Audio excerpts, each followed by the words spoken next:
امام جعفر صادق علیہ الصلوۃ والسلام کا فرمان ہے اللہم صلی علی محمد و علی محمد، جب روزہ رکھو تو صرف کھانے پینے کی چیزوں سے پرہیز پر اکتفا مت کرو۔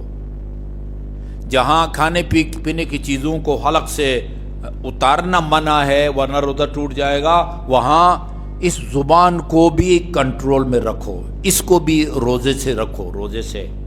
کان، آنکھ، یعنی انسانی بدن کے جو بھی اعضاء ہیں نا، جس جسم کے حصے سے جو گناہ سرزد ہو سکتا ہے وہ سرزد نہ ہو، تب آپ کا روزہ خدا کی بارگاہ میں قابل قبول ہے۔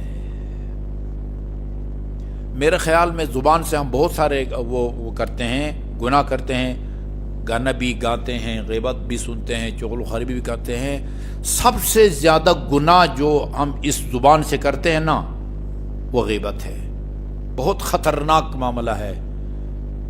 غیبت کے خطرناک ہونے سے زیادہ خطرناک چیز یہ ہے کہ ہمیں نہیں پتہ کہ کون سی بات غیبت ہے۔ غیبت کر رہے ہوتے ہیں لیکن اس خیال سے کر رہے ہوتے ہیں کہ یہ غیبت نہیں ہے یا یہاں غیبت کرنا جائز ہے۔ یہ خطرناک بات ہے۔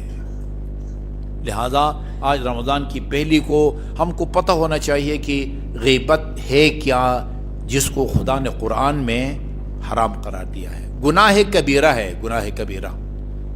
گناہ کبیرہ ایک مرتبہ بندے سے سرزد ہو وہ فاسق ہو جاتا ہے، وہ پھر اس محراب عبادت میں بیٹھ کے نماز نہیں پڑھا سکتا، وہ کسی اسلامی عدالت میں جا کے گواہ نہیں بن سکتا، کسی خاتون کے صیغے طلاق جاری ہو رہے ہوں وہ وہاں گواہ نہیں بن سکتا، اگر بنے گا تو وہ طلاق صحیح نہیں ہوگی۔ گناہ کبیرہ ہے۔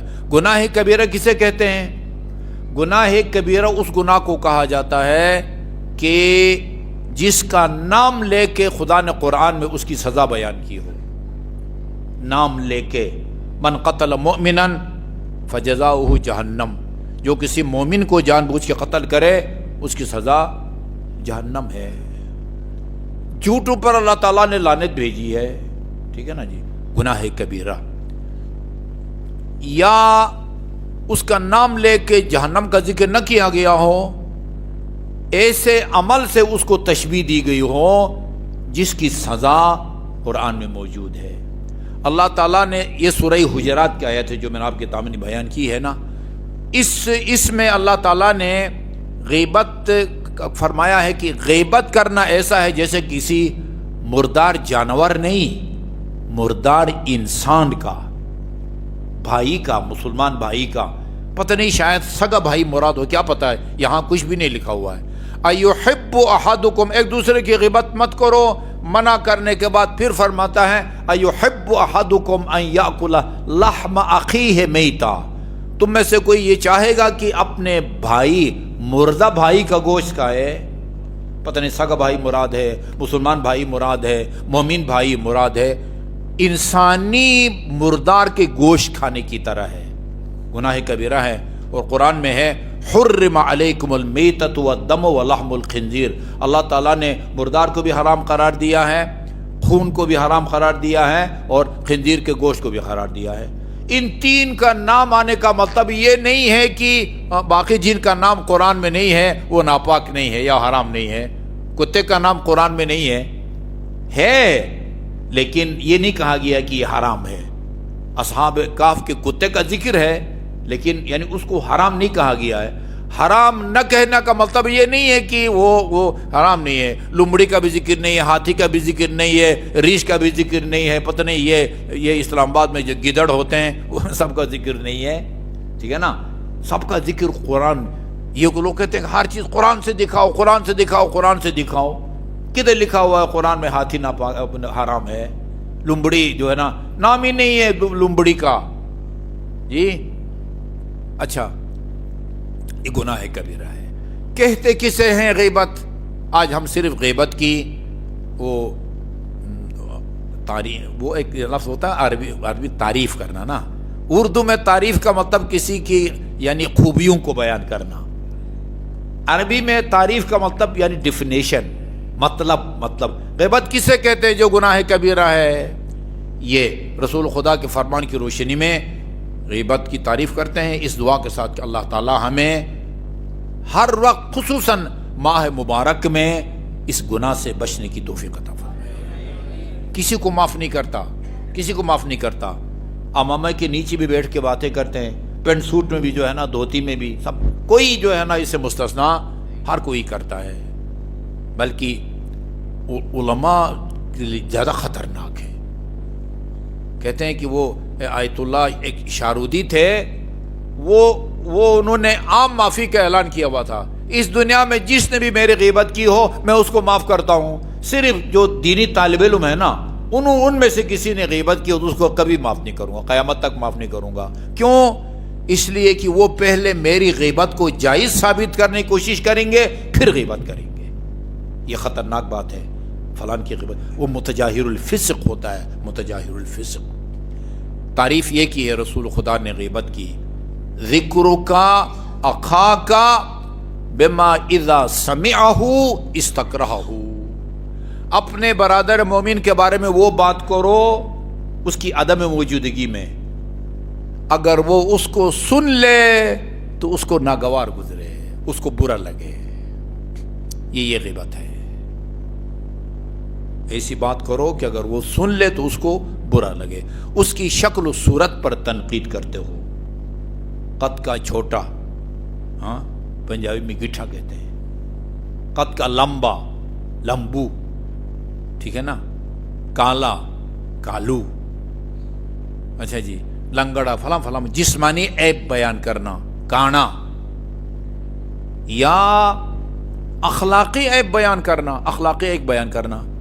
ایک آدمی اگر نماز نہیں پڑھتا نا، نماز نہیں پڑھتا، آپ کو حق نہیں پہنچتا میرے پاس آ کے کہیں کہ وہ نماز نہیں پڑھتا۔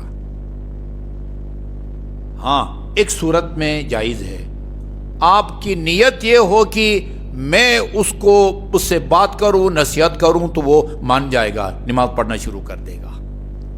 دوسرے الفاظ میں نہی عن المنکر کی نیت سے، کسی کو برائی سے روکنے کی خاطر اس کی برائی کو میرے پاس بیان کریں۔ آپ یہ سمجھتے ہیں کہ میں بات کروں گا تو اس کا اثر نہیں ہوگا، اور آپ بات کریں گے تو اس کا اثر ہوگا، اس نیت سے آپ اس کی برائی کو میرے پاس بیان کریں تو کوئی حرج نہیں ہے۔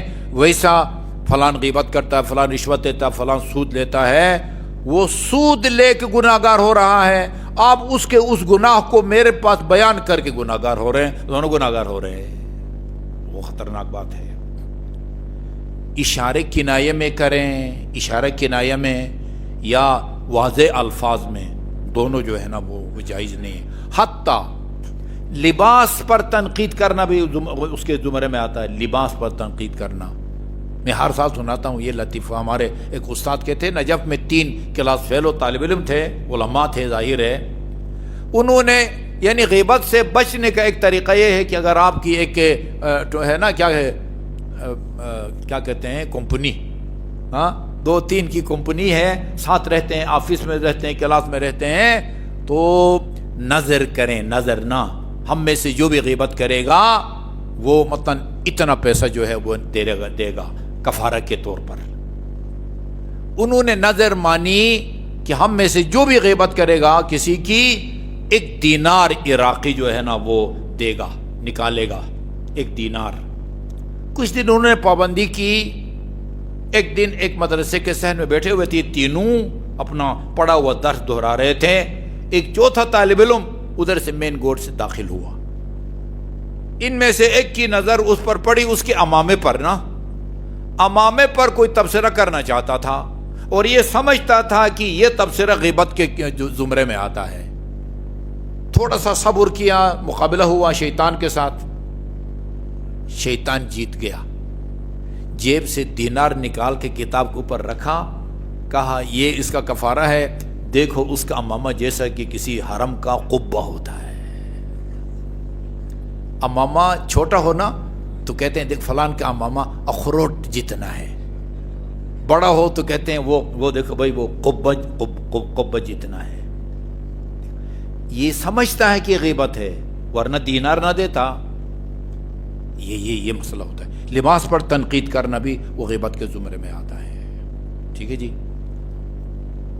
اور آخری جملہ یہ ہے کہ روایت کا متن کل بیان کروں گا، آج اس کا خلاصہ یہ ہے کہ اس کا سب سے بڑا نقصان یہ ہے غیبت کا کہ جو بندہ غیبت کرتا ہے نا، اس کی نیکی اس آدمی کے نامہ اعمال میں منتقل ہوتی ہے، فائل میں، جس کی غیبت کی گئی ہو، اور جس کی غیبت کی گئی ہو اس کی برائیاں غیبت کرنے والے کے نامہ اعمال منتقل ہوتی ہیں۔